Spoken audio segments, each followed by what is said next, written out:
Dorothea Dix. Dorothea Dix, a well-known activist for the mentally ill, was born on April 4, 1802, in Hampton, Maine. Dix was born to Mary Bigelow and Joseph Dix, and was the eldest of 3 children. As a child, both her mother and father were alcoholics, leading to her father being abusive towards her. Her family also did not have that much money, which is why she lived in a small cottage with her family.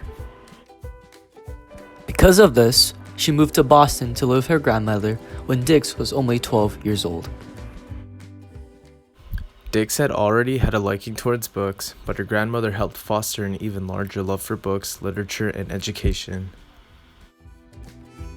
After about 2 years of living with her grandmother, when Dix was 14 years old, she came back to Maine to start a school for young women and children.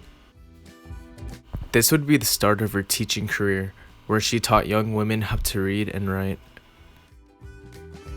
She even started to write all kinds of texts, including textbooks and novels.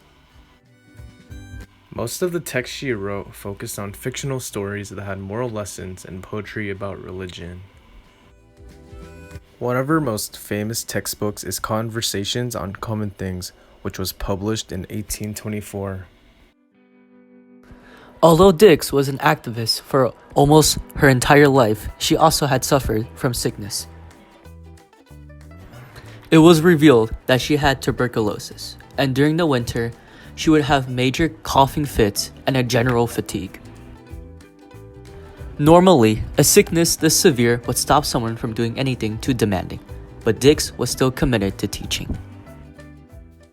She had also suffered from depression at many points throughout her life, causing a few mental breakdowns. This would ultimately aid in her cause of helping the mentally ill, as this would make her seem even more compassionate about what she was fighting for. In 1841, Dix started to teach Sunday school at East Cambridge Jail to female prisoners.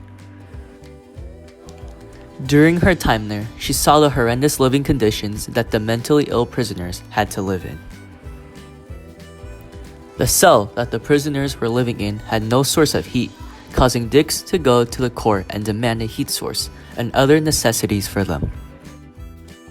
The court granted her request, which would be her first step towards her goal of helping all prisoners who were mentally ill.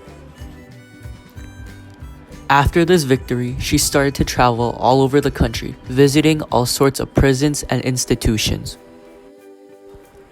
From Rhode Island to North Carolina, Dix would take notes of all the mentally ill prisoners and their living conditions and report it to the local courts as well. Her efforts would eventually land her in Congress in 1848. Dix visited Congress many times to try and negotiate better living conditions for the prisoners she had encountered. Because of this, she became close friends with Joseph Henry, who was the first secretary of the Smithsonian Institution, and the rest of his family. Here, Dix would ask for $12 million for use towards the mentally ill and other people who had disabilities. Today, that would be the equivalent of about $381 million. Congress had approved of her request, but in 1854, President Franklin Pierce decided to veto their decision. This would not stop her though. After seeing all she could in the United States, Dix decided to travel to Europe to help spread awareness of the mentally ill. She even met with the Pope Pius IX, who constructed a mental hospital after hearing what she had experienced. Dorothea Dix's efforts as an advocate for the mentally ill were not her only achievements. When the Civil War began in 1861, Dix was inspired to aid the war effort in the Union's fight against the Confederacy.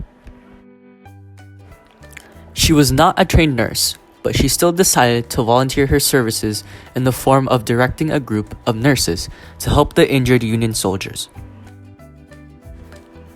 On April 19, a Massachusetts Army regiment who was on their way to Washington was attacked by a sectionalist mob in Baltimore, Maryland. After hearing this, Dix immediately sprang into action. She took a train to Baltimore with the intent of helping the wounded. When she arrived, she had already found improvised hospitals that were providing aid to the Union soldiers. In the same day, she took a train to Washington, D.C. in order to offer her services as a nurse at the War Department. Although she had no formal training as a nurse or much experience, Dix was made superintendent of the United States Army nurses on June 10th. She quickly and skillfully acquired medical supplies and selected and trained nurses to administer to DC hospitals. Dix was known for being a strict captain who required that all of her nurses had to be over 30 years of age, plain-looking, and wear dull-looking uniforms. Although she earned a reputation for being very firm and inflexible, she ran a very efficient corps of nurses throughout the Civil War.